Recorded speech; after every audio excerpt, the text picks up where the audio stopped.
Hello, everybody, and welcome to Philosophy Friday. Although we may be changing the name of the series soon, but this will be the Practical Implementation Application Edition. Today, we will be discussing one of the most important topics for the success of a game studio, especially for startups and those working on new game projects 0 to 1, and that is recruiting. So with you, as always, you have your host, myself, the Kiminator, aka Joseph Kim, Brett Novak. And with us today, we also have a special guest. You've heard us reference him before on this podcast, the deep thinker of the games industry, VP of product at A Thinking Ape, Tabor Voyer. Hey, everybody. Hey, welcome. And Tabor, before we jump in, can you tell us a little bit about yourself and also about ATA? Yeah, sure. So I'm VP of product at A Thinking Ape, and we've been making mobile games since 2009. One of the first companies to make games for the iPhone. In fact, when we first made our first game, there were no IAPs, and so in order to be able to sell things in the game, we would sell premium versions of the game that would unlock currency in the main free game. So in the back end of our code, there's still some IAPs called unlocks. And so we started as a Y Combinator company building a chat engine, and very quickly found that game companies and gamers were using the chat engine to talk about games. So our founders built a proof of concept game, which was, a strategy game that was like sort of thinly veiled over top of a chat engine, and it exploded and pivoted into making a games company, and they moved up to Vancouver, and I started working with them in 2013. Before that, I worked at Eastside Games on the hit title Pot Farm, which was a viral sensation on the Facebook platform. Yeah. And you basically were out in the woods, and it was like Farmville, but instead of growing vegetables, you're growing marijuana. So it was a really fun project. And since then I've been working at ATA for almost 10 years now. All right. And I think there's been a bunch of folks that kind of came through ESG and like the Canadian gaming ecosystem. So that's great. So maybe kind of diving right into our topic, I thought we could start by talking about problems when it comes to recruiting. And maybe if we could go ahead and start with like some of the biggest problems that you guys have seen from a recruiting perspective as you guys are trying to hire for your teams. And Tabor, as our guest, maybe we could start with you. Sure, yeah. So I think problems, with hiring really start at the value proposition of your company. I think if you can't get that right, you're really going to struggle. So what is it that's unique about your company that is going to give people, a great career? And that's kind of like, that's pretty high level stuff that, we're not going to solve in this podcast, but I think it's really important to figure out what that is so that when you talk to people, you know what it is that you're offering to people that's going to make them want to work for you. But when it comes to like the real practical stuff, I think, on the design org side, something that we've been working on a lot lately is getting our take home right. So, this is a really deep topic, but we do take home tests. And I think we're going to talk a little bit about that later because, I did do this LinkedIn post that went viral. But I think one of the biggest problems in the take home that we've had recently is we've discovered that there were some questions that were really fun. They're fun for us to ask and fun for people to fill out, but they didn't actually tell us anything. They didn't tell us if the candidate could do the core job that they are being asked to do. So we had this really fun game theory question.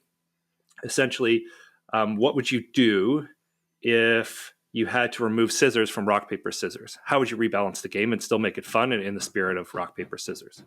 So it can tell you a lot about how people think about game theory, but it turns out that we never really use that to hire somebody good. Like if somebody failed that question, but they did really, really good on, let's say, our spreadsheet part, we would kind of be like, it's okay. Let's still interview them. And so over time, we realized it's not a good question. Also, somebody did a GDC presentation, I think from Ubisoft, where they talked about using that question, and they gave all the answers away. Mm-hmm. So then it became hard to use that question because, it gets out into the ether. And that's another thing. Is like, I always wonder sometimes if like, we use a similar test over and over again, if people are like giving it out to each other and like, giving our feedback to each other so that they can answer it better. That's always a risk. But yeah, so that's like, I think one of the big practical problems that we have. And then something that's changed for us in terms of problems is we have always had a limited talent pool. Being in Vancouver, Canada, it's an expensive city. It's in Canada, which a lot of people like. But if you're trying to hire the best gaming talent, a lot of it is in the U.S. And other places in the world. But going remote's really changed that, I think. So that's something that we are trying to figure out how to, be an amazing remote studio. And I've learned a lot from Brett on this topic, but it's opened up our talent pool. But that's always been a big challenge for us. Right. Yeah. So that's just some of the stuff. And Okay. then last but not least is culture interviews. What the Yeah. heck is a culture interview? How do you do a culture interview? What does that even mean? There's a whole bunch of stuff there. Yeah. Again, huge topic. Brett, what about you? Big problems with recruiting. Oh, there's so many problems, JK, but I'm going to keep it short. The first is hiring too heavily on unrelated or unimportant characteristics or skills, right? Tabor mentioned some of that. I couldn't stand when we'd spend a ton of time talking about if the person was going to be great at happy hour, for example. I mean, who really cares? We're here to make money, create awesome games, and build a wonderful business, not talk about happy hour. It's fine to talk about happy hour, but if you weight it, it probably should be about 1%, right? The second is on the hiring side, spending too much time or being too costly. Right? It's a very costly experience. The interview can be up to an hour, or the review can be a long time. Then you have like a meeting to review that, maybe a follow-up interview, and you have to do multiple interviews. Very, very costly for the company and for the individual, particularly if it's a manager or a lead or someone high up, CEO. And then the third big thing is the inaccuracy, right? So missing on the hiring process. You hire somebody, you spend all this money, time on them, and it's often very inaccurate. So those are kind of the big three things that are probably the biggest three things that I think are wrong or hard about the hiring process. Can I ask you a question about that, Brett? So we have this thing where we would rather lose out on a good candidate than have a false positive. But in your environment, you actually have contractors, and you can, let's say, fire somebody after 3 months if it's not working, or even sooner. So are you more willing to have a false positive because you can quickly fire somebody? Definitely. And that's basically one of the cores of our interview and onboarding process, is that our belief is that we are inherently inaccurate and that no interview process is very accurate. So we optimize the system around being inaccurate and not accurate. Therefore, we're very willing to take a sort of stab at somebody, give them a chance, and then let them go, or vice versa. Like, try someone we think we love, and then also let them go. Right. Yeah. I think as we do the opposite, we just try to raise our bar so high that we eliminate a lot of false positives. But then, of course, it makes hiring way slower and harder. So, yeah. I think we've talked about this in the podcast. We just don't believe whether or not it's possible to raise the bar higher. Yeah. Like we disagree on whether or not that's possible, right? Yeah, and then from my perspective, I definitely agree with you guys on some of the problems that you guys are saying. Maybe taking a little bit more of a process focus on this. I do think that one of the big problems I've typically seen is just like not getting everybody coordinated together. It's like, how are we doing this? Oh, is it this? Is it that? And just like having a well mapped out workflow that everybody understands. This is how it's going to work. This is, these are all the steps. And so everyone's clear on what that looks like and their own specific role in it. Also think that sometimes what happens in terms of the coordination is that the scope of the role. What does the JD look like? What are we hiring for in terms of responsibilities? And then also, what skills are necessary in order for that person to be successful at that role? And when that's not properly agreed upon or aligned against, then you're like different people may be testing for different things. And then who's testing for what? And so one of the things that we do is we have, and we can go into later, is what we call a skills evaluation matrix, where for a role, we'll kind of have a pre-meeting that suggests these are the skills that are going to be required to be effective in this role. And then we also try and get like 2 touch points, like either 2 people or a person and a test that will test against that skill. But just going back to problems, I think that the other thing that happens are just expectations for interviewing, right? Like some people have this notion of like, well, for me, an interview means I'm just going to talk to them. And to Brett's point, are they going to be good at happy hour? Do I like them? And so like one person's idea of an interview may be, hey, do I like this person? Are we having a friendly conversation? And another person might actually, be really testing for the skills. And so like, what is the expectation of the people that are interviewing is something else that oftentimes does not get coordinated correctly. And then also in terms of like the philosophy, right? So Tabor, for you, and it's interesting that you raised this point about, how do we test for somebody? Well, they may have had a great spreadsheet, but then or a model of some kind, but then they missed something else. And so, just the philosophy in terms of, do we need somebody who's pretty good at a bunch of stuff? Or do we hire for strength instead of lack of weakness, right? Like that, the agreement of like, what approach are we taking in terms of how we make a decision on hiring for somebody? That also seems to be something that's not well coordinated oftentimes at companies. And then Tabor, you had mentioned not how do you actually test for some of these skills? That's always even when you agree, like being able to kind of come up with the right test, the right questions to unearth that stuff. And then also just having like a quick and efficient hiring process. And Brett, I feel you when you talk about the time that's required. And so for us, recruiting and interviewing is a really time-intensive process. But we also, because we aren't typically hiring superstars based upon our situation and where we are, we're often having to hire people who are smart and who can learn fast. The time invested from us is really, really significant. So we really do have to be much more careful about who we hire, probably compared to other companies on a relative basis. And then probably a couple other points would just be not keeping track of metrics, right? Like, oh, we're gonna advertise, and we're gonna try to promote on these channels, and then we're gonna try and hire some people. But then, are you tracking what channels, which recruitment agencies, what were the candidate wait times, where did we get good candidates from? How long did they wait at each step? Are we, fucking up on our process? Are we making them wait too long before we give a response to a written test or before we schedule something? But not having metrics, I think, is also a common problem that I see. And then I would say the final thing is just simplifying the recruitment process for candidates and giving them a good experience, because I think ultimately, this is your customer touch point. When these candidates interface with your company, this is the process that they're going to kind of evaluate the opportunity, working with you is going to be like. And I kind of put it in the notes, but there's actually, I took Tesla's application form and kind of stuck it in the notes here. I don't know if you guys had a chance to look at that, and I'll put it in the YouTube channel if you want to see it. But their application form is so simple. It has name, email, what exceptional work have you done in software, hardware, or AI? And this is for their AI roles. And then there's a button to upload your resume, and that's it. And, when we first started, like, our HR person had a similar form, but it was like, had like, what's your phone number? What's your LinkedIn profile? And like, why are you having these people input like 50 different fields? And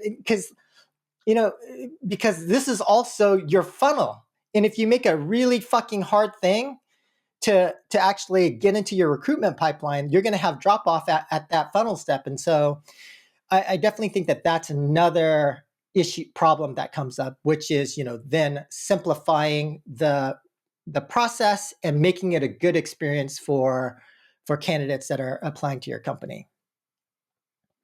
But those would be some of the biggest issues that I see.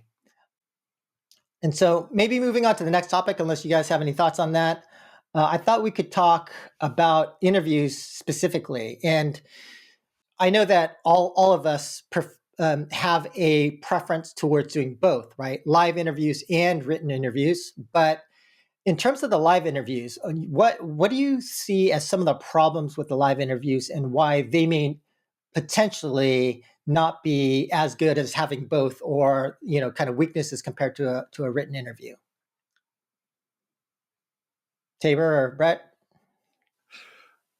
I mean, I can start. So, Yeah. Interviews are well documented as being a poor way to make judgments on candidates. I think the biggest pitfall that I've seen people fall into is doing unstructured interviews, which means like you're asking, a bunch of different questions. You ask different candidates different questions. You don't have the same people in the same interviews. Like anything to do with an unstructured interview tends to lead to really bad results, and it's well documented. There's lots of studies that show this, and yet people still do it. And I think it's because I don't know what it is about. I don't know, maybe it's North American thing, but like we've always been taught to like trust your gut. You just got to go with your gut. It was horrible advice, right? Like, what does that even mean? It's a terrible thing to say. In fact, what we do and what I try to do personally is anytime my gut is telling me something, I try to disprove it. So if I'm in an interview and I'm like, yeah, I really like what this person is saying, I have trained myself to recognize that. And then I say like, oh, I'm going to double check if they actually know what they're talking about. That's a signal for me that I'm probably being biased, and I need to dig in and give them a little bit of a harder time, ask deeper questions. And the opposite is true. Sometimes I'll find myself in an interview and I'll be like, oh man, this person's just like doing a horrible job. And that's also a cue for me to say like, wait, I need to dig in and make sure that it's not me asking bad questions or like, doing a poor job in the interview, or am I just biased? So yeah, just like don't trust your gut. Make sure you're asking the same questions of all your candidates. Make sure that they're scoring for the questions. You have a clear framework for like what answers you're looking for, and that everybody's trained on the questions so that you're at least getting some semblance of standardization between candidates. That's what I would suggest. What do you think, Brett? I think you know how much I don't like interviews, JK. We don't do any of them. They're just brutal. I think they're biased, inaccurate, costly. One idea actually that my father-in-law taught me about it is he would have people actually speak the answers into a video and send them the video because he didn't want to actually have to listen to the whole thing. And that idea got me thinking about alternative ways of doing it because it saved him a lot of time, although he could like skip around the video. But yeah, in general, I find them to be very just costly and inaccurate. And actually, if I were to kind of summarize something that we've taken advantage of that I don't want others to, but it would be in your best interest to do that, is we hire a lot of people who suck at interviewing but are great at work. And I mean that in the nicest way. And if a lot of these people who on my team were here, they would agree with me. I mean, they're bad interviewers. I have stories. The guy had like a cat coming through the desk, and he was like in his parents' house, and it was just like everything about the interview was terrible. And this guy just celebrated his 1 year here, and he's been killer. He helped build our whole impact portal, which is an incredible tool that I think every gaming company should have, but doesn't yet. And terrible interview. Like the whole time I was thinking this is awful. And we have lots of instances of that. So I think that's another thing about it is it optimizing for someone to be good at interviewing and potentially good at their job. But like if JK, since I know you love matrices, it's like good at interviewing and good at your job. That's what you're going for. What we look for is good at your job and potentially good or bad at interviewing, right? So that expands the talent pool that you can hire from. Yeah, I think for us, one of the advantages of the live interview, however, is that at least what we found is that there's a lot of people who actually don't seem to be doing their written interviews by themselves. And so, it helps us better. Wait, how did you figure that out? Well, because some of the answers were the same. And, when I asked some people during the live interviews about some of their written tests, they don't know what's in it, right? They're like, oh, yeah. It's like, okay, clearly that was not your work. That was somebody else's work. And I mean, I don't know, I think that the other thing with the live interviews is I think that it really helps. It helps for me anyway, I think it's better at understanding how people think. And so to your point, Tabor, about depth, like I think one problem is like not everybody has experience or knowledge about testing for depth. So somebody could say, yeah, we increased um, ARPDAO by 50%, right? And then like a poor interviewer would be like, oh yeah, that's great. This guy's done so much stuff. And then it's like, whoa, whoa, whoa. How did you do that? What did you do? What was your role in that? Right? And then you go deeper and deeper and deeper. And then you really find out how how this person thinks, what their actual impact was, what their actual participation and contribution was. And that's not something you can get from the written. But for me as well, I think both are critically important. I think for us, if we just did the live interview, I think we'd be in trouble.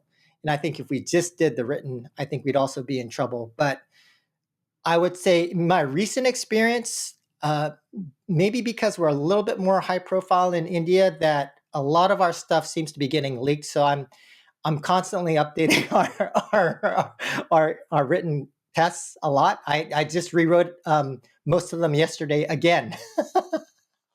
So for me, I think both are important, but definitely I think there's I think on the live side and the written side, there's certain skills that you need in order to effectively execute those in the proper way, in my opinion.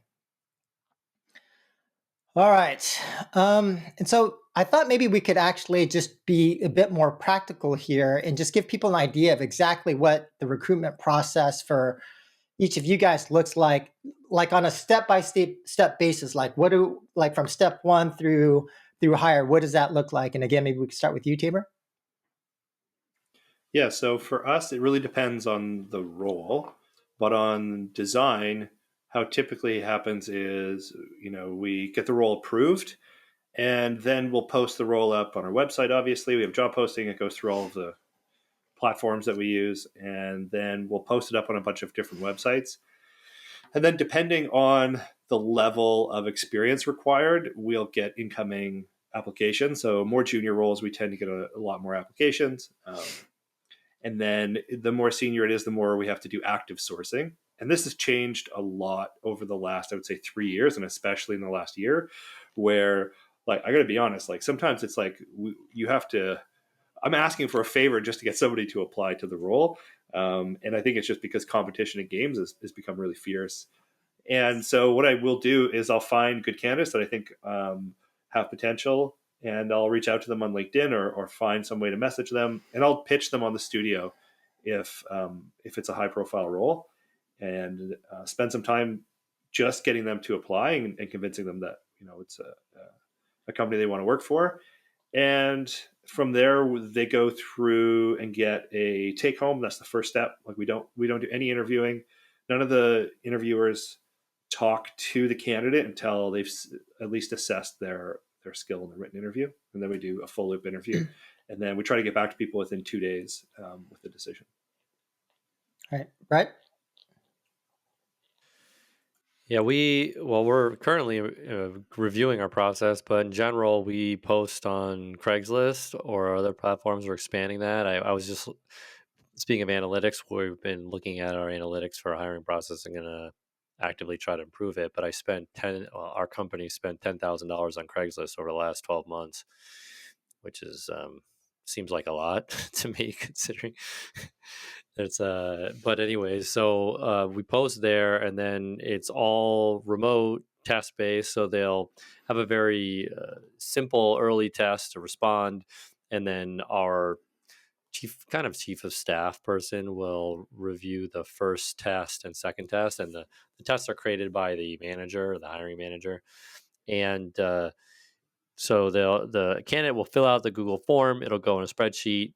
The chief of staff person will manage the first two tests, and then if people pass to the third test, the hiring manager will review those and then just put in pass or fail, and the hiring manager has templated response about each step, which is all through Google Forms. And then if a person gets to the third or past the third or fourth step, depending on the test, then we will onboard that person.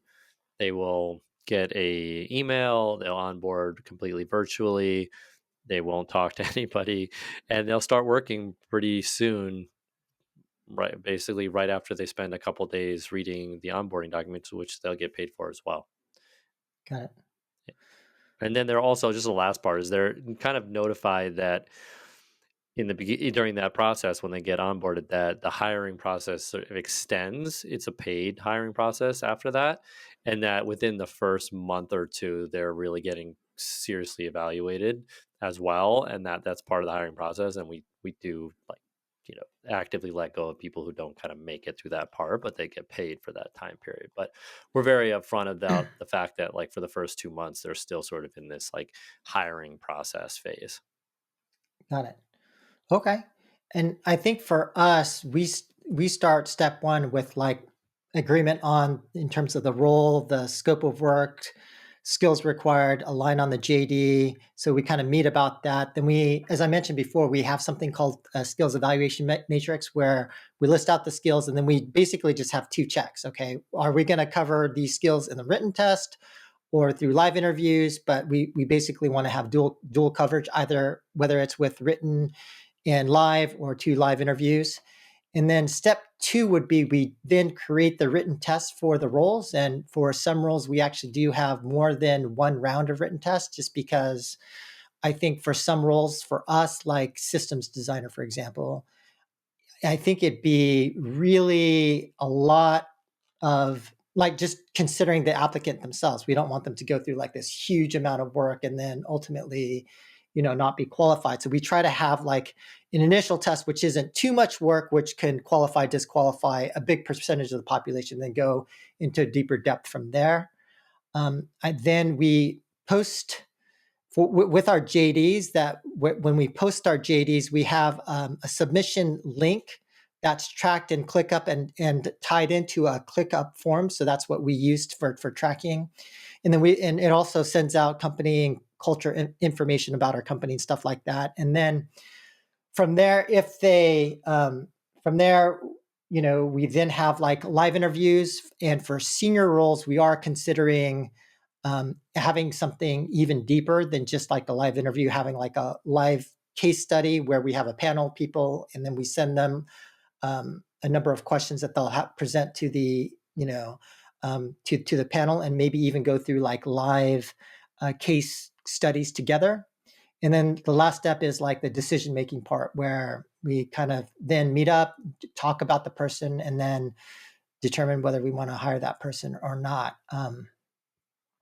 And I think one thing that we also do is we do try to provide feedback either for the written tests in ClickUp. We have it relatively automated so that like if we're rejecting someone, we just change their status field and it automatically fires off an email that says, "Hey, sorry, you didn't make it," but it also gives them an email sign up form so that if they want to see what we consider to be the quote unquote correct answers for that test, then they can sign up and then they'll later get an email once we've closed the role about what kinds of answers that we were expecting. And then for anyone that we do live, that we generally do try to provide some feedback to them. And that's basically our process. Isn't this why you have to continually rewrite them? Yeah. So Yeah. you're I've written a bunch of tests. continually rewriting the test because you're giving out the answers? That, and also just because it does seem like some of our stuff leaks out. It doesn't sound like it's leaking out. It sounds like you're sending it out. Well, not well, for some of the roles where we're still looking and we haven't posted, it does seem like some of the stuff is leaked too. So, Okay, got it. yeah. But you are giving the answers to people who We will, yeah, asked for it, right? Yeah, because I also so that think they that they are theoretically posting it online. they could be, right? But for me that's okay, because if I ask a similar question and they use a similar approach, like if they can eventually have the skills to do what we need them to do, I mean, that's fine. I think for us also, this is kind of like a way of having a relationship with these people so that if they get to be good enough over time, let's say, 3 years from now, that's great. I'd want them to know how we're thinking, what we would expect. So we've had people who have applied like 5 times. It's like, and for different roles. But I think that for us, if they can get there somehow, then that's great. So the way we do that is our questions. We give the same question for the design role to everyone and to all levels of seniority, but Yeah. it's scored in such a way that like a senior person can really like score really highly without even necessarily doing more work. And so we have a scoring setup where we can figure out like where somebody would fit in our career tracks and seniority level based on how they answer the question. So when we give feedback, it can be more generic. We can say like, we would expect people for your level of seniority to answer the question, this way without giving out the answer because there's many answers to the question. So that's the one way that we kind of get around it is that we don't actually have to give out the specific answer. And even if you had the question in advance, there's like so many different ways to answer the question that there's no like right way. And so even if you had like a right answer, but you weren't able to explain it, we'll be able to tell really, really quickly. It's almost like you have to show your work. Yeah, I that's a huge thing about the interview process that I love that you're doing is asking the same exact questions, right? Because then you're comparing apples to apples. And when people ask for feedback for us, if they're really far along, one thing that I will do is send them the person who got the job's response for the same reason because it's not really like you said right or wrong. A lot of times it's like we're comparing 10 people and one person's just really standing out, and we can kind of send it to the other candidates and say like, hey, it's not that you aren't good, it's that this person kind of was the best and here's their work. Like, do you think yours is better than this?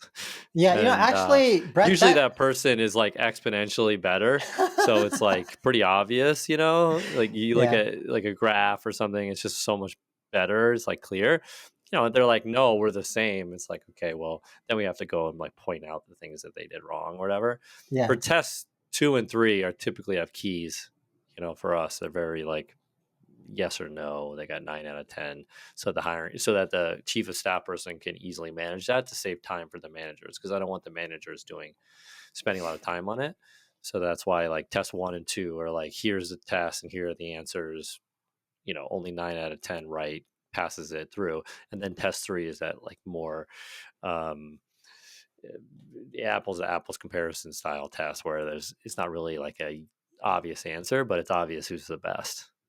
that's actually kind of an interesting approach. Something I might want to consider, which is like for anyone interested in getting the answers, like whoever you wind up hiring, have that person run through it with with those people. I think that might be an alternative approach that maybe I should put a little more thinking into. But I think that's interesting. Well, we don't have that person do it, we just send them that we just send that person's answer. Oh, I see. I see. We just Yeah. say like, this is the person that won. Yeah. Look at Okay. their Excel. Like I'm thinking of one for a data analyst. We just had sent them a packet of data and said like build a Tableau dashboard based on this data that does a bunch of things that does X, and it's like, oh, I think I should have gotten this. It's like, okay, well, check out this Tableau dashboard, and kind of like Yeah. now tell us you think you should have gotten it, right? Like this is what we got from this guy or gal, Yeah. right? And they're sort of like, oh yeah, that's pretty good, or they say, no, mine is still really great, and either we have to debate with them, or like to your point, Tabor, we can say, okay, we'll onboard you, see how you do. Although we rarely do that. All right. Well, maybe we can now talk about the controversy. All right, Tabor. So you posted on LinkedIn about written tests to a flurry of different discussions, debate, controversy. So I thought we could talk about this.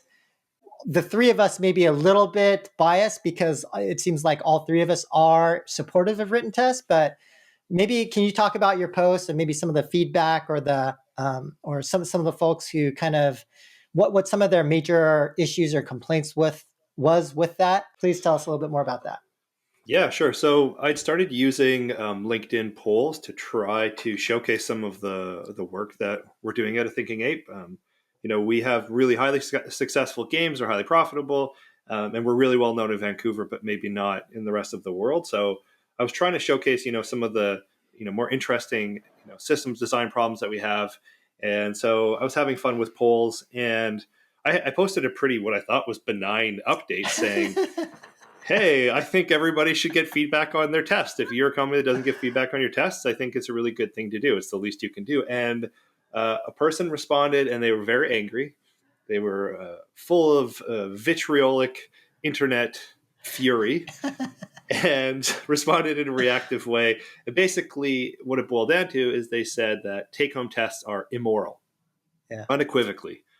And I was so just blown away. I was completely, blindsided by this opinion. So I tried to ask more questions. Like, I tried to understand the point. And because they were just so emotionally angry, they were being a little bit of a jerk. So I kind of agreed to disagree, but I thought, like, maybe I'm just missing something. When somebody disagrees with me that much, I often think, like, maybe I'm wrong about this. I need to, like, think about it more, need to research it. And I thought, well, there's a pretty easy way to figure this out. LinkedIn's full of, recruiters and hiring managers and people looking for jobs. Let's just ask LinkedIn. So I did a poll, and it kind of went viral. I think like over 10,000 responses or views or something like that.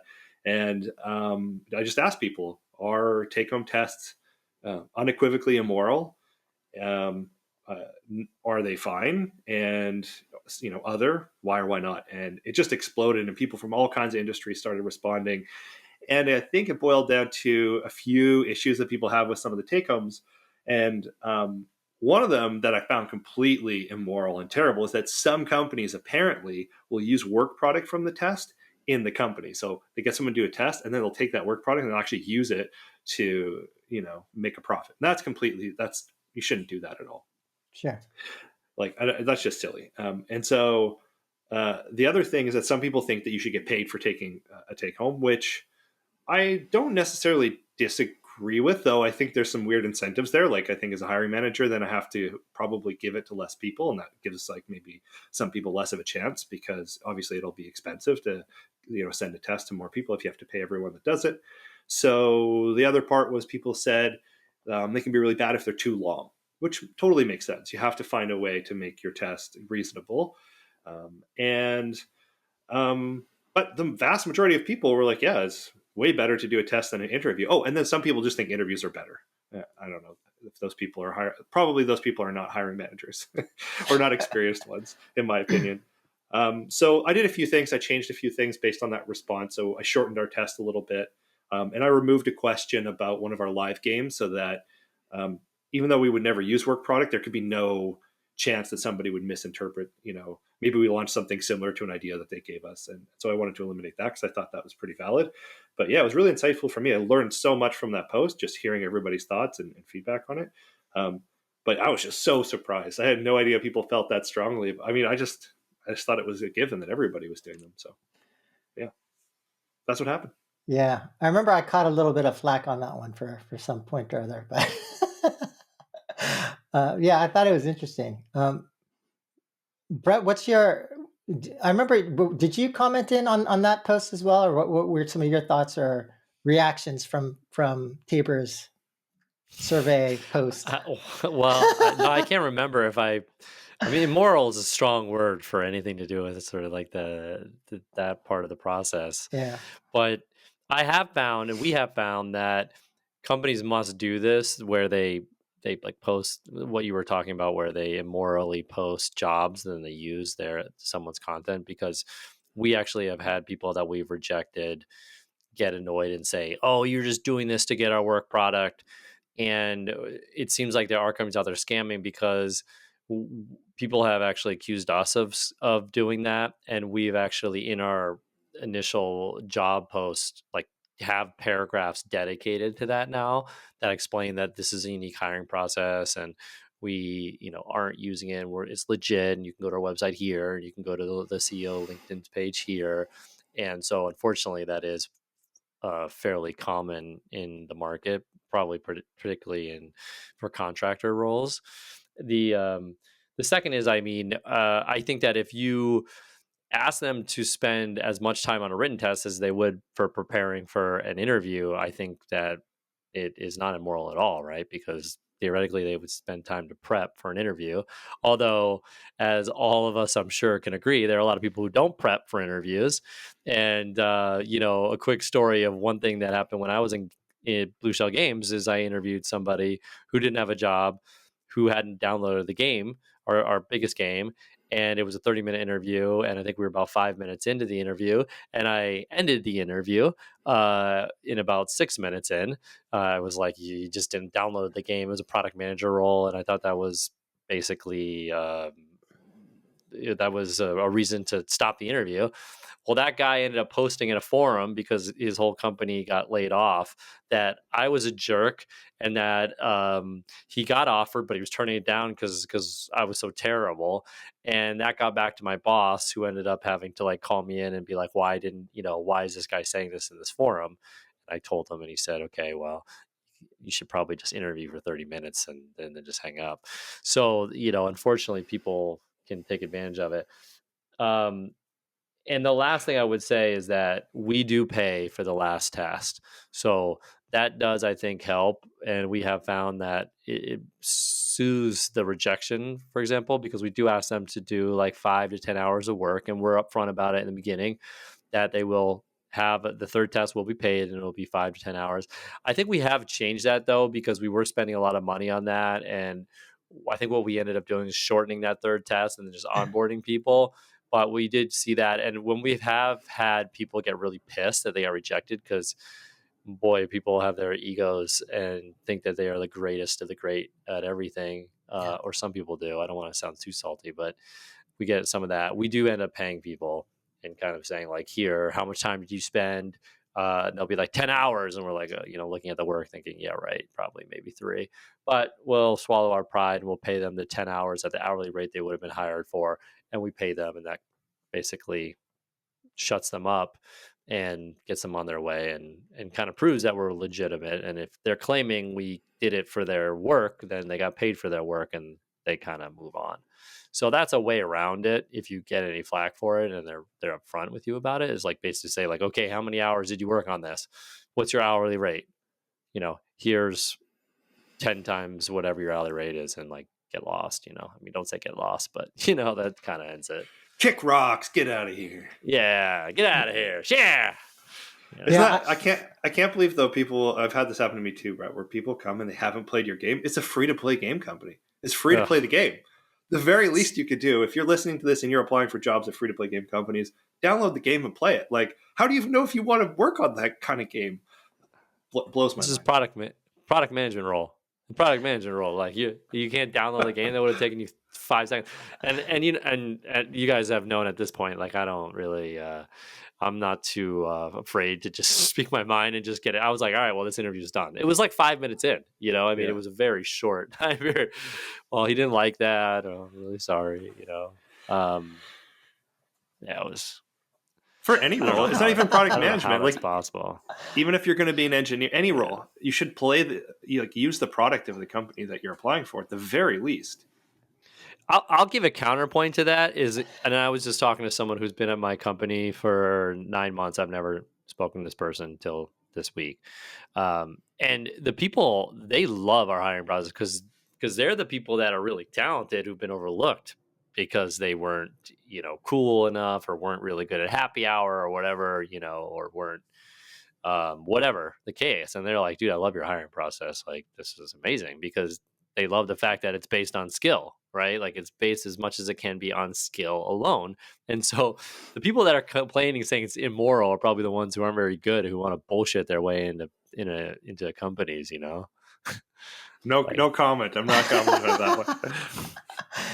Yeah, Tabor, I thought that the post raised a number of, of important issues that probably don't get discussed enough. I think the issue on whether you pay or not, I think that's a delicate one, right? We have a mixed policy where, at least for like product management or design, we don't really pay for the tests, but for artists, we often do. It's like if we're trying to see, like we 'cause there's a lot you could see from an artist's portfolio, but then it's like, well, can you hit this style, or things like that, then we'll generally pay artists, but we won't pay the other roles.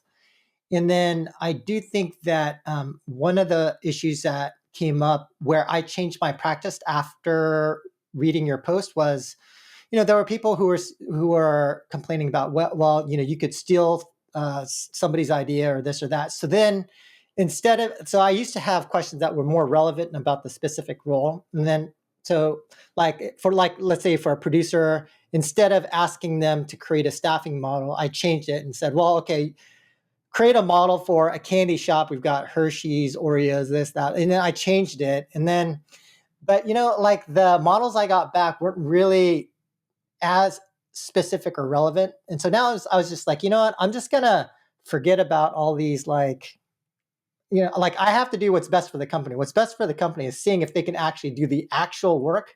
So I mentioned I rewrote all of our tests last night, and that basically my thinking now is I really don't care what those people think. I'm going to do what's best for our company, write questions in a way that's very specific to the work.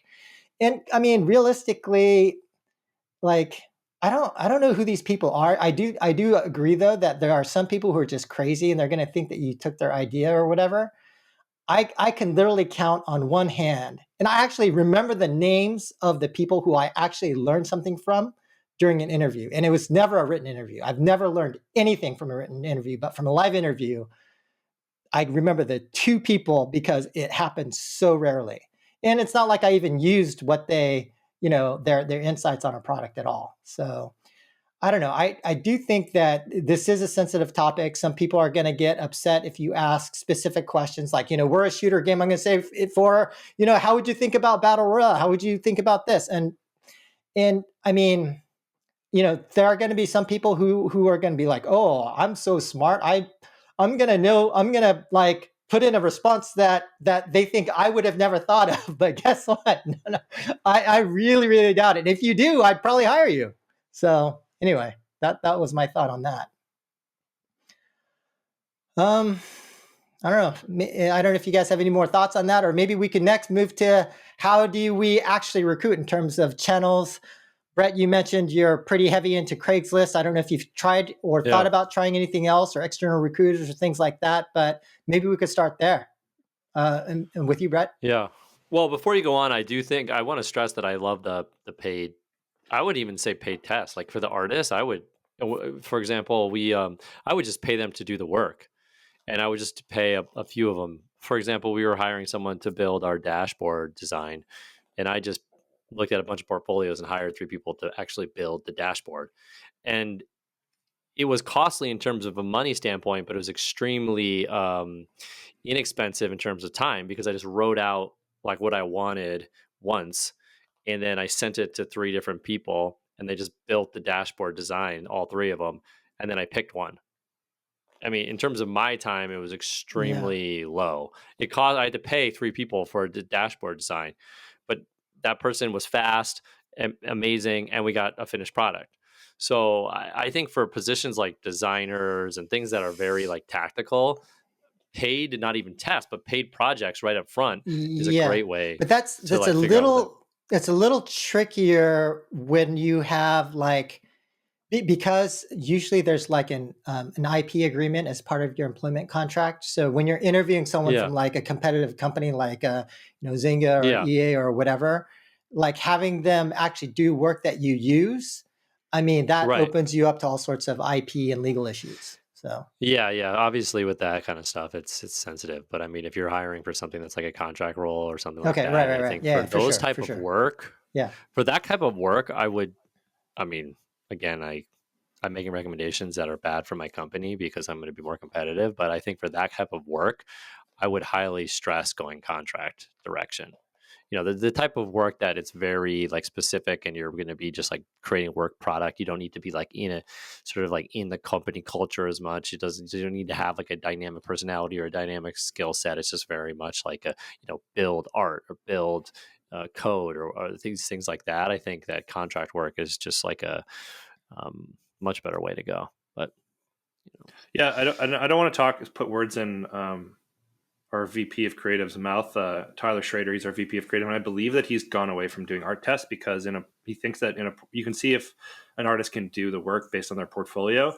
The question is always like, how much were they involved in that work? Like sometimes people put something in their portfolio that maybe they were working on a project and they put the art from that project. So you have to figure that part out.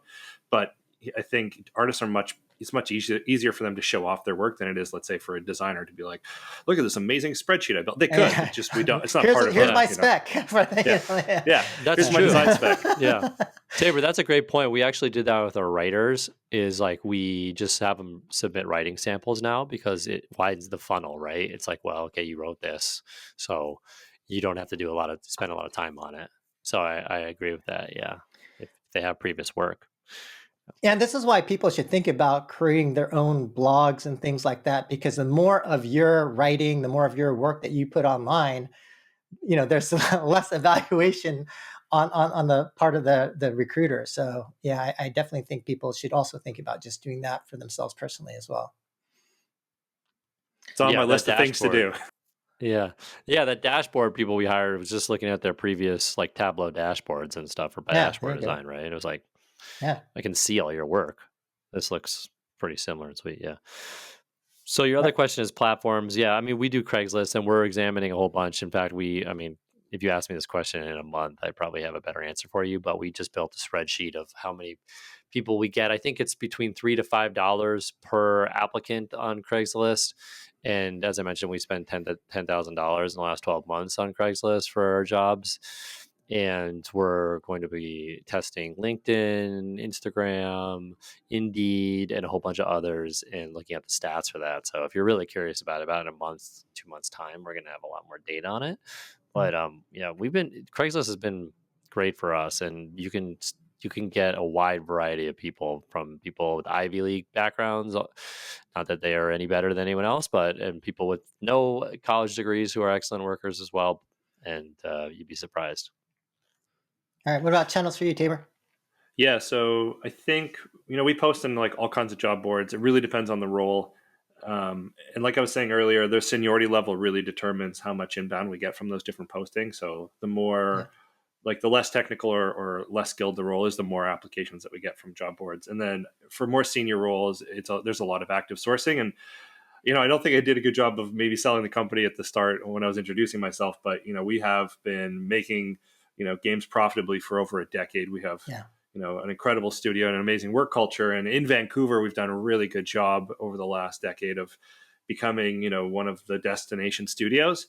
And so now that we're remote first, we have to do that around the world. And that's, part of the reason why I'm doing these LinkedIn polls and coming on a lot more podcasts and trying to get our name out there a lot more, is the pool is a lot wider.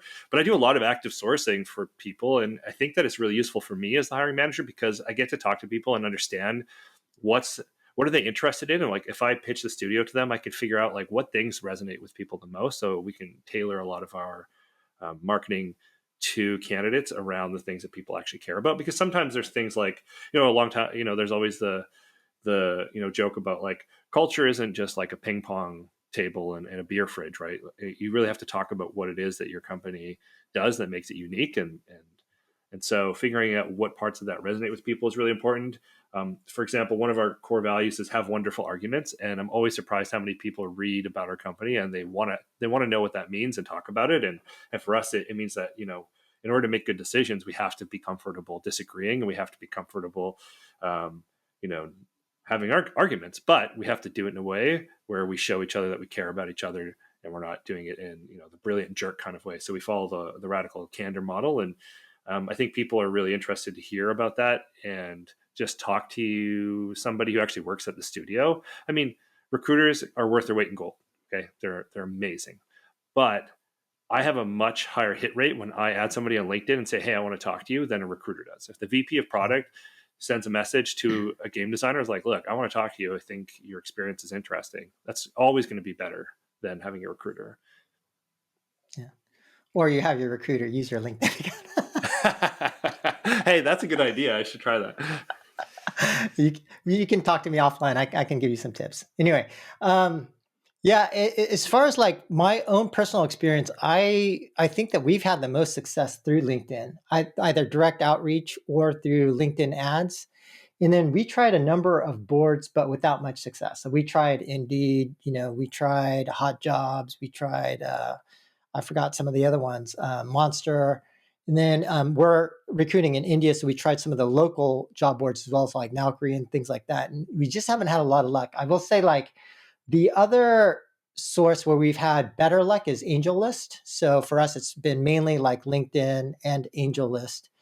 And then I would also say just probably the third source is, we have like so I have a newsletter, the Gamemakers newsletter, and then just people just coming in from the newsletter, and as I post jobs there, that's been helpful as well.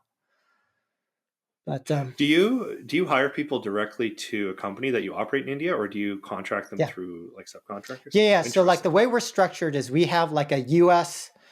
Delaware corporation, and then that company owns the it's called Leela Private Limited, the Indian entity, and then there's like contractual agreement between the two, but like it's almost fully owned besides one share because of some Indian legal restrictions. But we also give like stock options to the U.S. entity to all of the employees in India, even though they're part of the Indian company as well. So, it's for us, I think it gives them a little bit of the upside in terms of the overall company as well. That's really interesting. Yeah. I wanted to add, and I think this is a good illustration of it, is that we're talking about the hiring process in isolation, but I think it's so important that the whole company kind of supports the hiring process. And it's hard for me, for example, to talk about my hiring process as someone at another company, because it's like talking about my arm on someone else's body, right? It's like the whole structure of the company has to kind of feed into that hiring process. And for example, your company legally has like an Indian entity to help you hire in India. And our company, for example, is completely remote and doesn't have a lot of meetings, which helps us with much more contract workers, for example. And I just thought of something while I was going pee, that where most of all the great thoughts come in the bathroom, which is that it's extremely difficult to hire these higher level rock stars, right? Like these managers, these product managers, these art leads, and things like that. And I've really struggled with it too. I think our system's really good for hiring contractors who do very specific things, and our business is built to have a lot of specific things. But it's very difficult for me to hire the leads. And we either get those for referrals or they level up in our organization. But I honestly don't have a very good solution for it. But the thing that came to me in the bathroom is that what I think is the case is those are just very hard to hire for. They're very hard to find, and they're very risky to hire for. So I think in terms of an org structure, what I'm going to do, what I think is the best way to do it, and that's why I'm going to do it, is, and I drew it out, is that, basically you want to have a, like leader and then these leads, but underneath the leads, you don't want to think about it in like sort of the typical sense where you have, a couple people under them, right? Like a lead has like 3 seniors or whatever. You almost want to think of these leads that you find that are these rock stars as being these just like super powerful, like humans in those robot bodies that make them be able to like jump and everything, where they have like 10, 15, 20 different contractors to support them. So you basically make them become these like super employees, right? Because they're so hard to find and they're so risky to find. It's like make them 100 times more powerful with like support of designers and contractors and Excel spreadsheets and editors and chief of staffs and whatever, and just let them do their thing, as opposed to trying to find like a lead who's really good, 2 seniors who are good, 3 associates that are really good. Like it's just so hard to find those people. And that's the direction we're going to go in, I think. So did you draw that in the bathroom too? No, I drew that when I came back. Oh, okay. I'm not that talented. Just checking. Yeah, I can barely just pee, Favor. But okay. No, when I came back and you were talking, I drew this with my.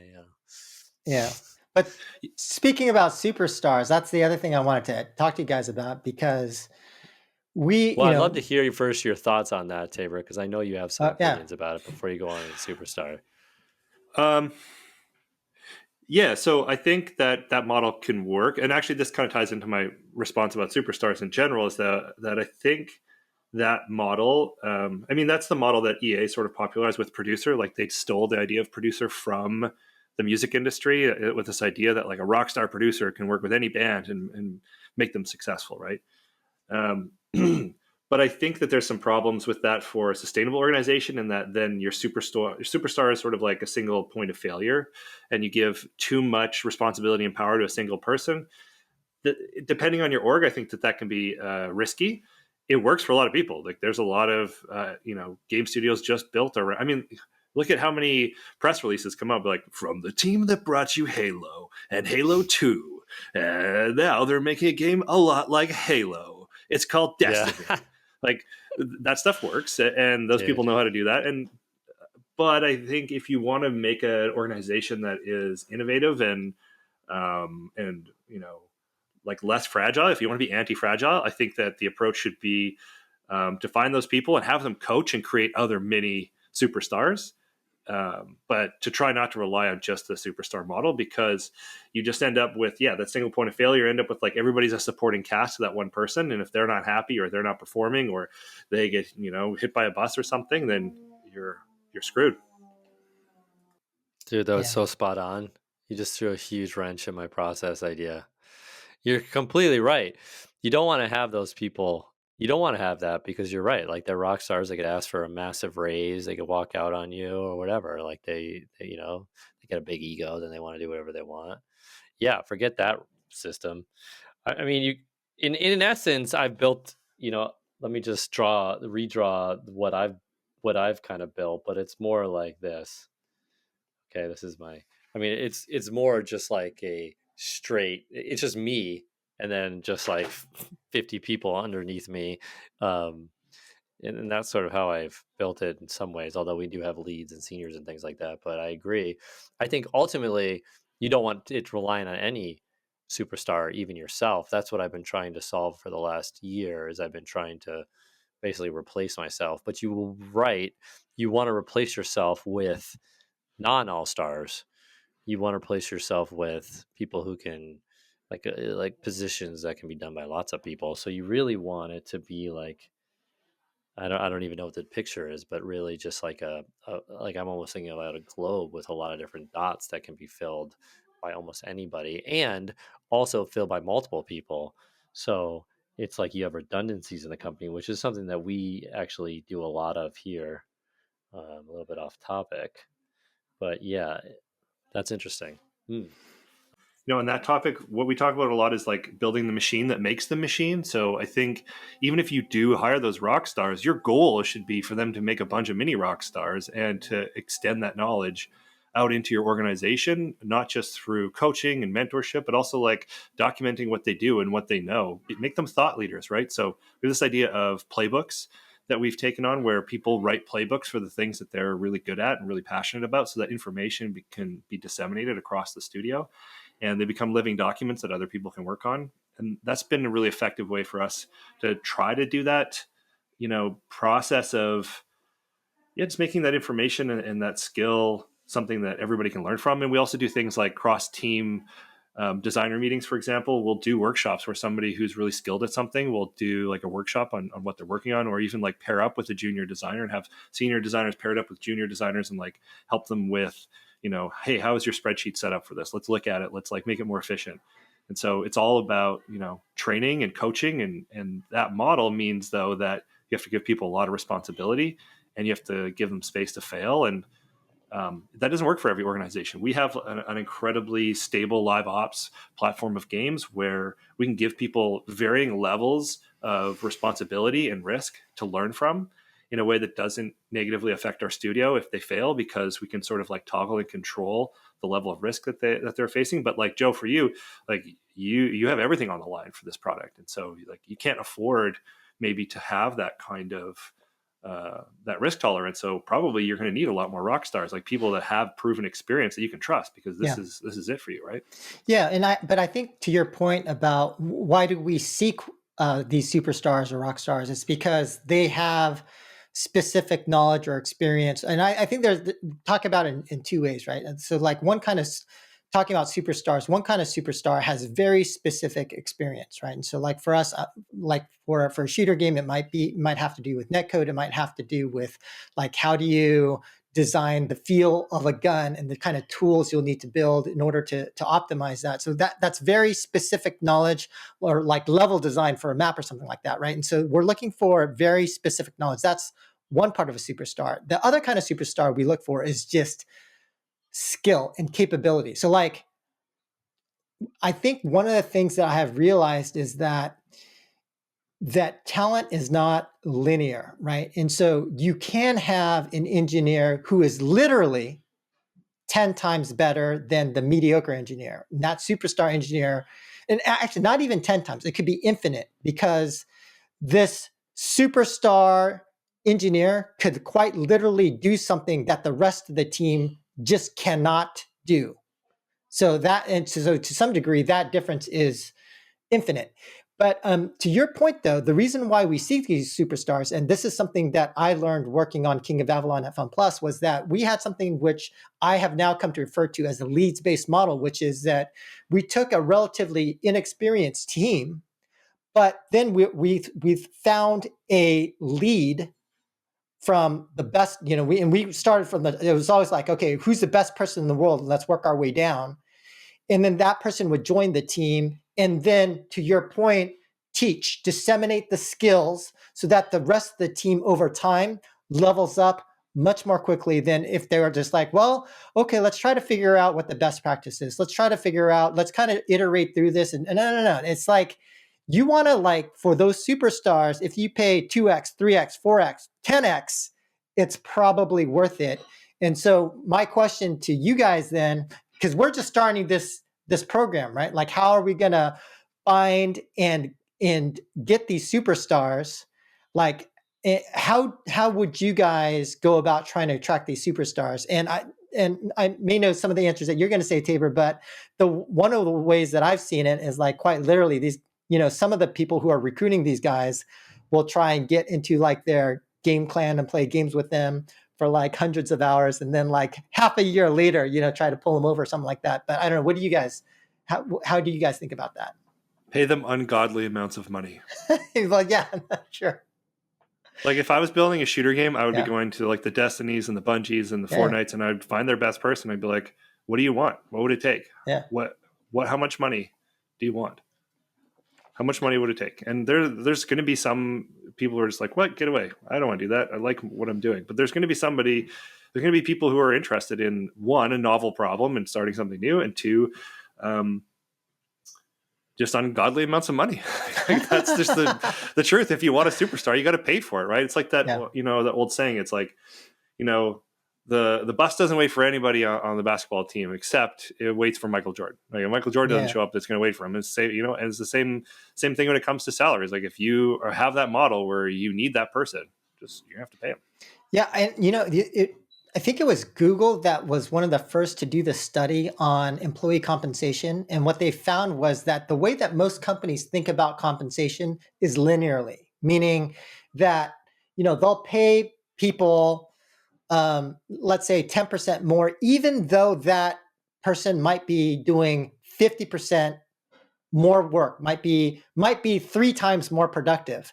But but talent isn't linear, right? I mean, you have a Steph Curry, you have a LeBron James in the industry, in work as well. And so if you're going to try to pay them 10% more, it doesn't make any sense. And so, yeah, I mean, I think that's something that some folks, at least in the industry, will need to wrap their minds around, is that for that superstar talent, you got to pay them more. I guess, I don't know. Any other ideas besides just paying them a lot of money? Because for a lot of these guys, I mean, they will get the offer with lots of money. I think you need to be building something that's interesting, right? Yeah. And that's hard too, because like, one problem that we have is we have really interesting problems. We have really interesting engineering problems, but because our games are relatively small compared to other games in the mobile industry, even though some of our user metrics are quite competitive, is people just don't know about it. So that's one of the reasons I'm trying to get like, hey, these are the specific problems that we're working out. I'm trying to get that stuff out on LinkedIn and just say like, hey, have you ever thought about this problem? How would you answer it? And I do a poll and just try to get people to think about, hey, here's a really interesting problem. How would you solve it? And then that at least showcases some of the stuff that we're working on. Right. And then of course you're doing an amazing job of putting yourself out there and talking about what you're doing and doing these podcasts and doing videos. And that's a really important way, because now people are going to look to you and they're going to learn stuff from you. They're going to see you talking and they're going to say like, I want to work with this person.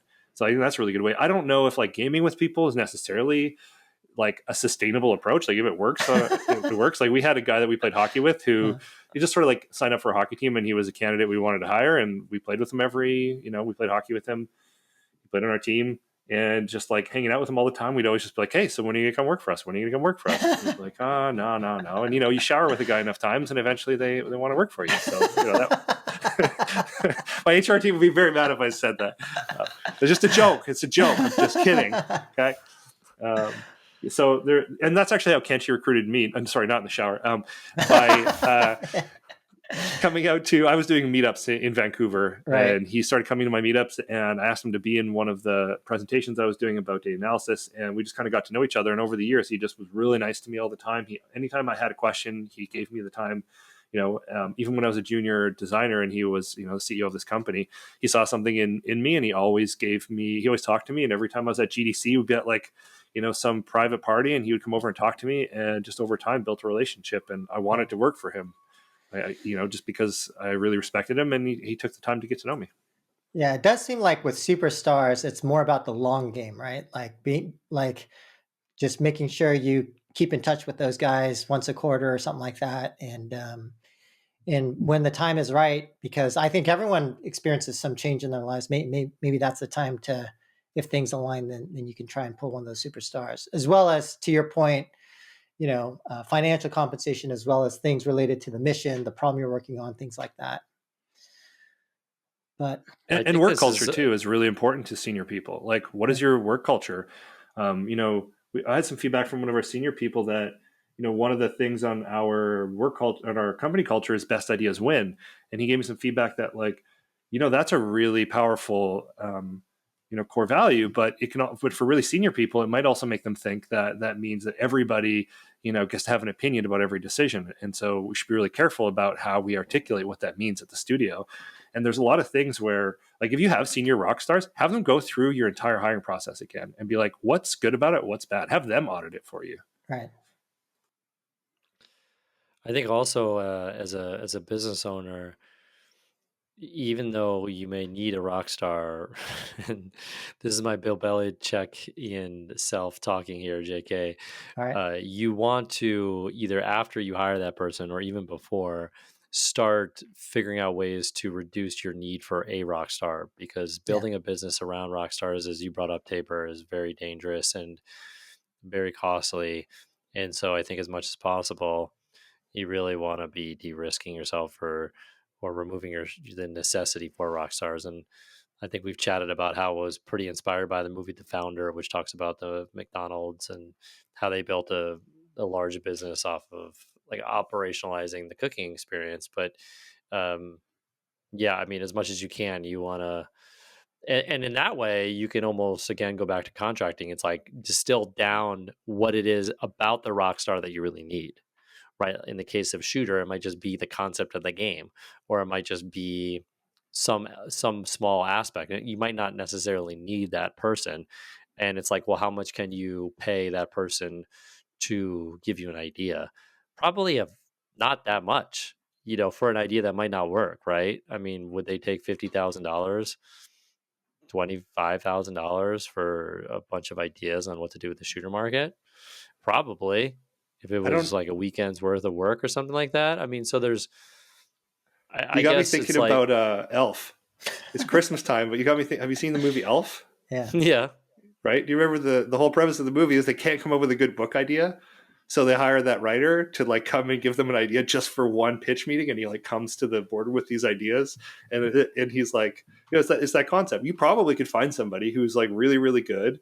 Maybe they're between jobs. They don't have a non-compete clause, and just have them come in and tell you like, how do you do this? Like, I know a guy who I talked to him one time. He was involved in shooter games anymore, but he was one of the guys at EA that had designed the math for the part of auto aiming when you're aiming at a shooter, where it like sort of like pulls your target into the target or whatever, the crosshair into the target. And like I could hook you up with that guy. I don't think he's like working on any shooter games. He loves talking about this stuff. You could just like get him drunk and start talking to him about his his work, and he would tell you about it. So there's probably a lot of people out there like that too. Yeah. I mean, I think that's probably like a whole other podcast on its own in terms of, how do you, because I think there's always going to be a trade-off between risk in terms of somebody leaving, and then how do you building in redundancy around that person leaving or not. And the reality of the current situation that we're all in is that most likely you're not going to be able to keep everyone forever. So I do think that thinking about how you, not necessarily like in a mean way, but in the interest of the company, making sure that the company can survive loss of any single person is obviously something that we're all going to have to think about. And usually I think earlier stage startups probably take a little bit more risk, where if certain key people left, there'd probably be a significant impact. But then I would say over time, you start building in more and more redundancy for sure.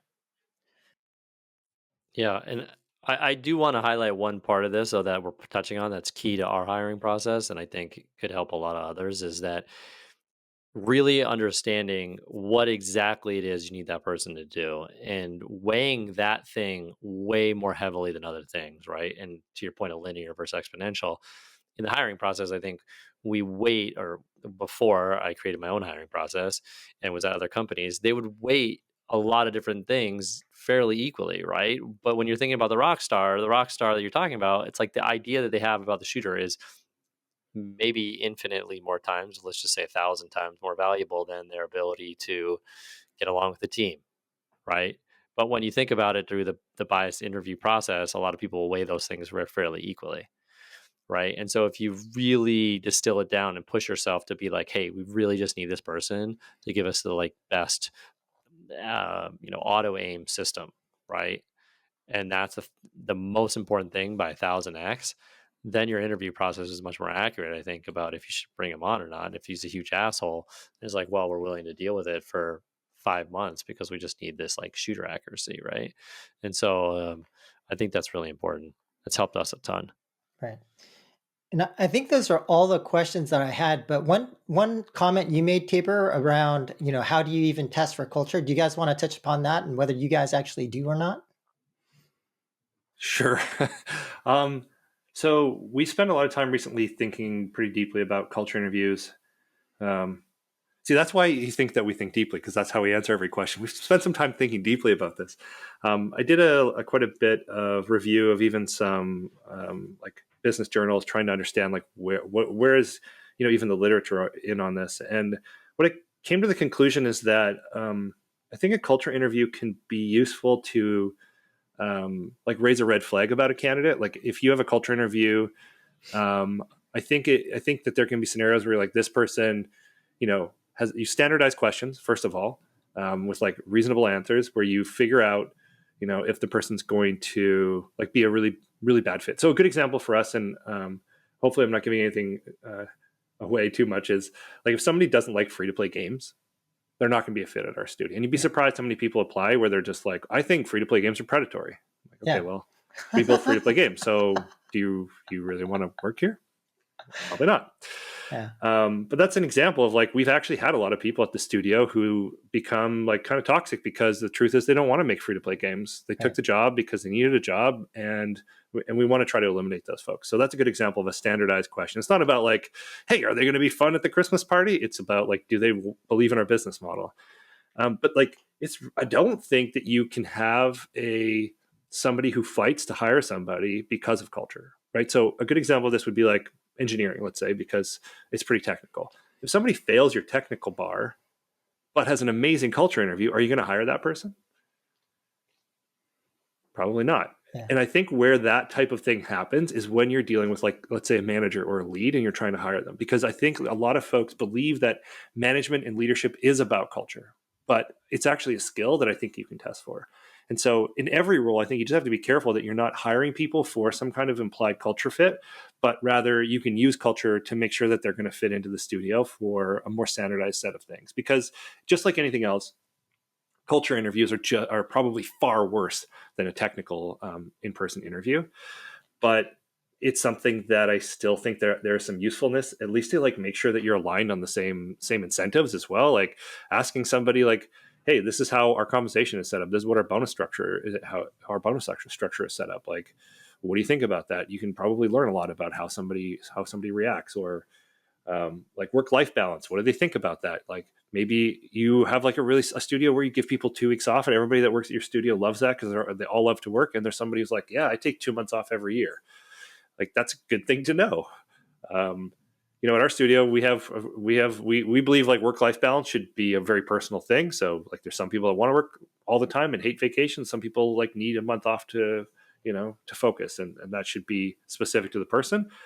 But I could see scenarios where those questions can be really powerful to like understand somebody's motivations, I guess. And but they should be standardized, like 100% standardized, and everybody should be trained on them, so that you're not getting, just like a random person coming in and be like, oh, I don't think they're a culture fit. Like, why? Like, I don't know. I just didn't feel good about them. Like, why? Like, I don't know. I just didn't. And then now they're committed to that answer. They don't have an answer. It's just something they said that, didn't make them feel good. And it's like, you need to be way more specific about that stuff.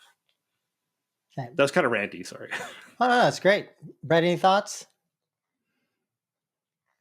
Well, we obviously have gotten around that with the contract hiring because we get people to be on board for a couple of months and we see if they really fit. So that's one way. Again, we've we being me have chosen this contract model because it gets around a lot of the issues that have to do with full-time hires, right? I'm not just doing contractors because of whatever. Like these are the reasons I do hire contractors. It gets around a lot of the issues with the hiring process, which are very detrimental to companies. But I think in terms of the culture, we use the couple first months to determine it. Also, our hiring process is very similar to our culture. We don't talk in our culture, although some people are apparently slacking more than I thought. And we don't talk to you during the interview process. To your point, Tabor, I think one thing we've also found is because we are so clear about our culture and we're fairly extreme about our culture, right?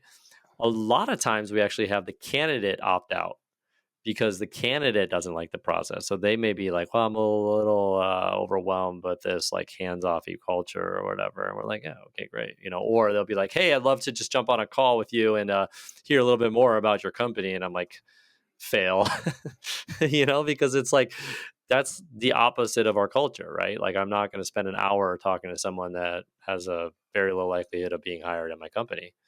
And they don't understand that right away, then they're not going to be a good fit. So I think the other thing, probably the last thing, is we're hypersensitive about that stuff. Like when you see just a little sliver of it, generally like it's only going to get worse after they onboard. So if you're seeing sort of the slivers, like good examples, we'll onboard people with an email, and if they ask like questions that are written in the email, like there's probably a 90% chance they're going to get fired within, or like let go within the first 2 weeks. Like I've just seen it so many times where they'll ask a question and it's like on the fourth line of the email or the way down at the bottom of the email. It's like, yeah, this person's not going to last, right? Like if they don't have the ability to be diligent on the first email, it's only going to get worse from here. We might as well just let them go like pretty soon. And that's like kind of their first red flag.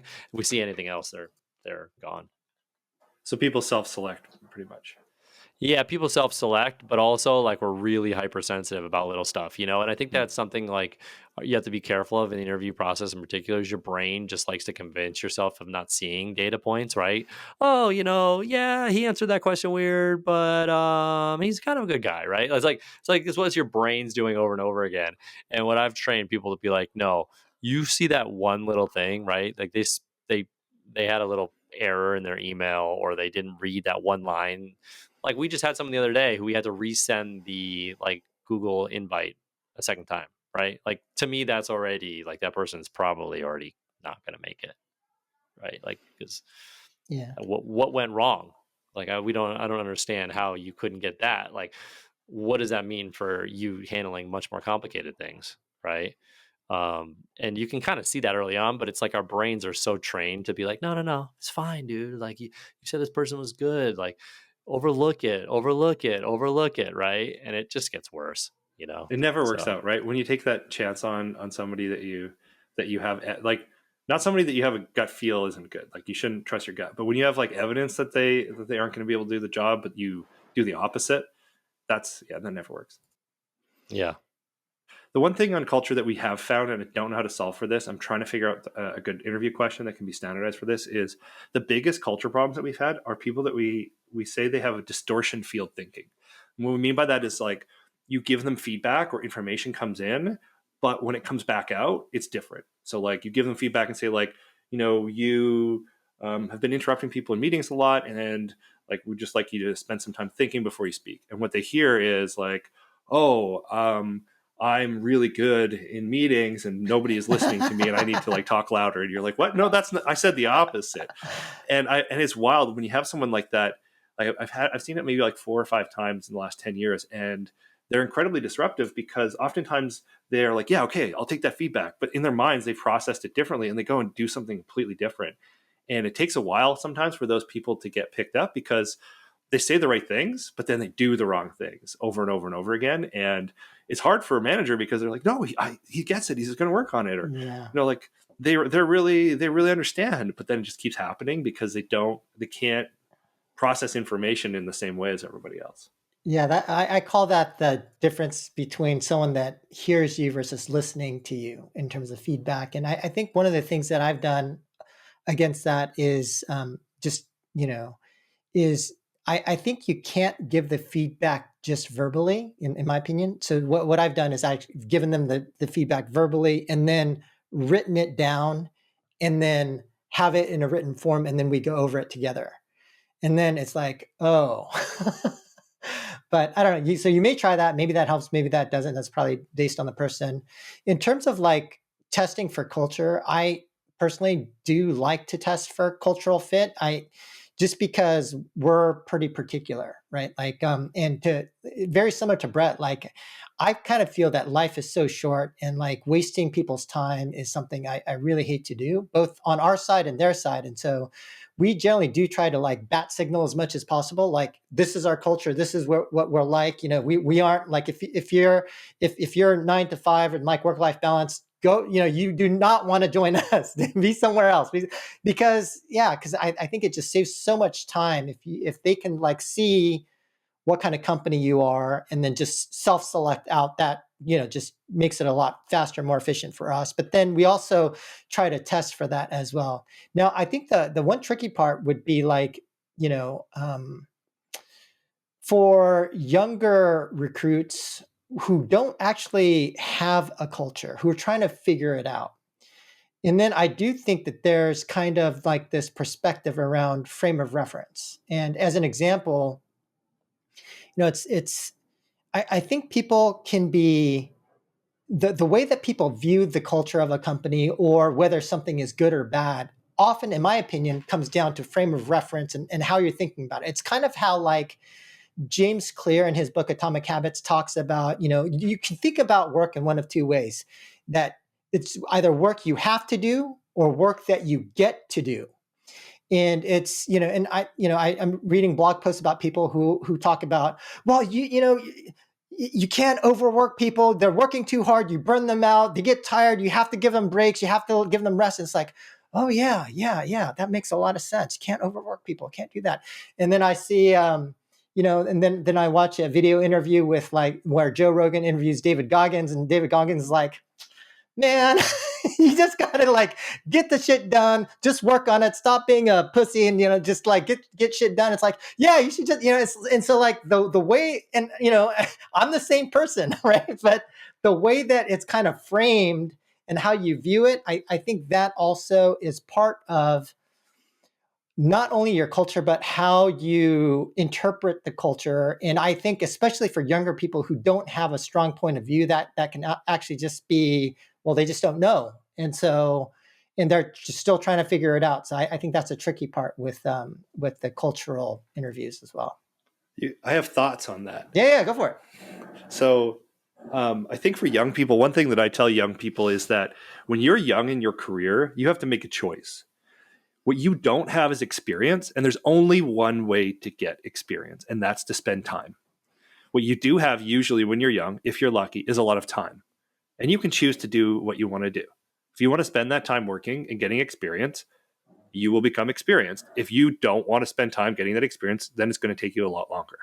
The best thing that you could do when you're young for your career is to work a lot, to spend that time. You're going to be inefficient, but you need to get that experience. The only way to do that is to put the time in.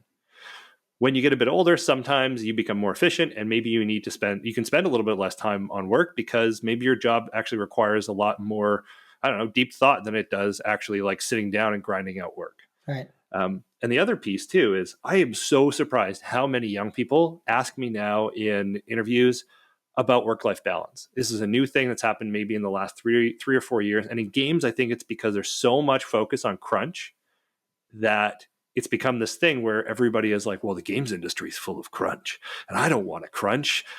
Crunch sounds bad. I don't know what it is, but it sounds horrible. And I'm like, well, it can be, absolutely. If somebody is forced to like work all the time and, you know, it's a horrible work environment and they're working 15 hours a day, you know, that sounds terrible. But most of those, like a lot of people have a choice. Not everybody does. Not everybody's lucky to. At our studio, what we do is we say like, look, get your work done. If you want to do it however you want, you know when you work best. You want to work all night on something, work all night and sleep in. I don't care. As long as you work hard and you get your work done and it's high impact, that's the focus. You might have to like spend more time at your desk when you have low task-based maturity, right? That's a popular phrase from Andy Grove's book, High Output Management, task-based maturity. You need to spend more time on it.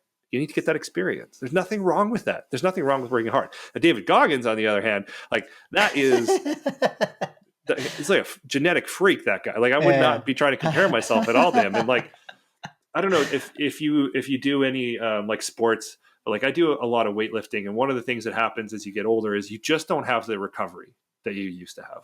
And fatigue management becomes really important, and actually becoming really efficient about what you're doing is way more beneficial than just putting in more work until you're just like broken, your knees don't work and all your joints are broken. And I think that's true of, you know, working in games or in any other discipline, is like you have to figure out how to be efficient. The only way to do that is to do a lot of stuff. Yeah, I totally agree. I mean, dude, I could go on and on about this stuff. You know, I think about it all day long. But I mean, another thing I really love about contract, and I think when we go to full time, which I think we will for some people in 2022. Wait, what? Yeah, I know. Well, because part of my vision for the company is provide excellent medical, and so I think we'll have to do that to do it. And the only reason we haven't is because it's very difficult for small companies to provide excellent medical in America. But we have, anyways, we're figuring out a way a little bit around that. But anyways, to be able to provide great medical. But the point I was going to make is the hourly pay we probably will keep in some format, because one of the things that I find is that when you pay somebody $100,000, let's say, and 1 week they are working at a rate of let's say 70 hours, and the other week they're working the rate of 20 hours, it's a really just a bad agreement, right? Like if it's a over maybe the year you're averaging it out, but who knows? And so hourly is much better, because it's like, well, if you have to do more work on this on the weekend or whatever, you're going to get paid for it, right? It's not like extra work. Like I just assigned somebody to build our retro template, right? And it wasn't part of his job, but to him, he's getting paid extra for that. It's not like I'm assigning extra. I am assigning extra work, but he's opting in to work harder. And what we found, I think what I think is the best solution, JK. I mean, obviously, everything I recommend, I think, is the best solution. But is that we basically have a opt-in time frame, right? So some people will actually tell us, who are rock stars, like, "Hey, I just want to work 3 out of 4 weeks." Well, we had a video person who was amazing. That's what she said. Another person wants to work 50 hours a week, right? And so we just built a system that allowed for both. And the person who works 50 hours gets paid 50 hours times their hourly rate. And the person that wants to work 20 hours gets paid 20 times their optimal work. And so the nice thing about it, Tabor, too, is that like you said, work-life balance is becoming much more attractive. So the employees and the potential candidates are weighing that much higher in their value scale for picking your company. And we do find that we beat out companies. We beat out Nike and other companies that we're basically saying, like, listen, you tell us how many hours you want to work. And a lot of them, the answers are surprising. And there'll be rock stars who say they're rock stars who are like, you know what? I want to work less. I want to work 20, 25 hours a week. I want to travel to Spain. It's like, okay, cool. I don't care. Right. I get you for 20 hours a week. So be Yeah. it. Right. As opposed to you going off to Nike or wherever else you're going to go. So the personalization system, I think, is really, really key or really great to getting Yeah, I think great there, talent. to your point, Brett, there's probably ways in which you can kind of make your culture a little bit more flexible by having opt-in systems like that. I know Lilith, for example, I don't know if they still do it now, but if you work the weekends, they just pay you an extra day or two of work. If you work both weekends, you get 2 more extra days of pay. That's an opt-in system. Yeah. But and I know we're starting to go a little bit off topic here, but I do think that like this notion of about people wanting more work-life balance, it's kind of a bigger, there's all sorts of theories and stuff we can talk about, but like I this is something I've been thinking a little bit about in terms of the millennials and why It they was are dropped. why they're hedonistic, and there's a You're not going to specific drop reason for some that. Simon Sinek, are you? Oh man, No, dude, we more, almost made it through the podcast without you crapping on somebody, but you got it in, dude. You got it in the last 5 minutes. You shit on the millennials, dude. Well, no, I'm a millennial, so be careful here. yeah, but it's actually, I think I'm like right on the border too. There's a perspective that Peter Thiel speaks about how if you view life as deterministic versus random, and if you view life more as random, you become more hedonistic and more likely to value these things like work-life balance and things like that. Even when you don't know if life can just end any moment now, or if you think life is just more full of chance. But I think at this point we're going way far afield from recruitment. Let's talk about Elon Musk next. Yeah. Well, yeah, Brett, what was your beef on Elon? So I love Elon. He's my hero. I was just watching a video from his first wife, and it wasn't that positive.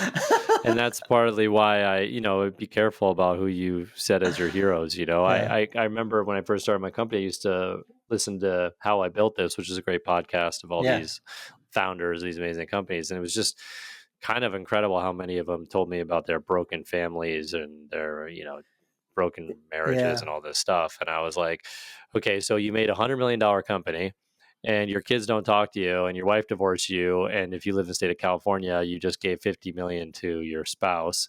So now you have kids who don't talk to you, who don't like you, and you have half of what you made. It's like, it doesn't sound like a really great plan, And so I don't know Elon Musk. I can't speak to him, but the video was not very positive from his first slide. Yeah, I've seen it. Yeah, but I mean, like I would say more from the perspective viewing him. I mean, I have no insight into his personal life, but as in terms of his accomplishments as a CEO, kind of the stuff he's done, I think for me, I think there's a lot of lessons to be learned. And here's my beef with Elon Musk. I don't know if you can see back there, but I've got a model of a truck here. Uh-huh. So this is a classic Toyota pickup truck. I have one that I'm rebuilding in my garage. Yeah. And you'll notice that if I show this to you, you'll be like, what kind of vehicle is this? You'll be like, it's a truck. And I don't know what kind of monstrosity, bastardization idea of a truck the Cybertruck is, but it's offensive to me as a truck owner. So I'm just going to put that I've got it on pre-order. I'm drawing my line, and I know you do. That's my line in the sand. Up until there, and I loved him, but this truck thing is a disgusting monstrosity. No, I mean, obviously his accomplishments speak for themselves in the business world. I just, Yeah. Yeah. All right. Well, guys, I think that's the podcast, unless there's anything else. Oh, only an hour and 45 minutes. There is one last thing. Tabor needs to come on to the next one or the next one we're going to talk about. I don't know what we're talking about, but yeah, I really enjoyed. Yeah, we've got a couple of additional. Got some good guests. Yeah, follow-on topics. Yeah. Building in redundancy into your company, compensation, work-life balance. There's a bunch of additional follow-on topics we can talk about. So Yeah, totally. I think Brett should tell us his plan for making a new game and how and we should evaluate how his culture will change. I want to know. Dude, are you Brett going to have actually- meetings? Brett you have, No, my culture will not change because I'm gonna go drop it on the fucking gaming world and go, see, I made a fucking game with my culture. Because the amount of times I've heard someone go, well, you can't do that because I was at a gaming company, it just pisses me off, dude. It's like my motivation for doing it. But no meetings still if you're making a game? No. Nope. But Tabor, Brett did have a good idea for a new game, which he pitched when I was at Sega. And there's research behind that. You should go pursue that, Brett. Oh. You know what I'm talking about. Yes, I do. And, I am thinking about it, and I want to actually do it. Nice. Not that game, but a game. I actually thinking of maybe going through the process publicly as like an exercise of kind of showing. But I want to do it to kind of like strengthen our research, right? Like, what would we do if we were really making a game, right? Like, what would we do? So, I don't know though, because the gaming industry is really competitive, and I don't know if I have really competitive advantage for it. Whereas I feel like I have more of a competitive advantage in the research business. So that's what's holding me back a little bit. All right. Well, I'd love to come on anytime. Hopefully I don't have contractors working in the background next time, but I'm in. Yeah, this was a lot of fun. Please do. All right, guys. Well, after an hour and 40 minutes, there we have it. Catch y'all next time. Bye, everybody. Bye.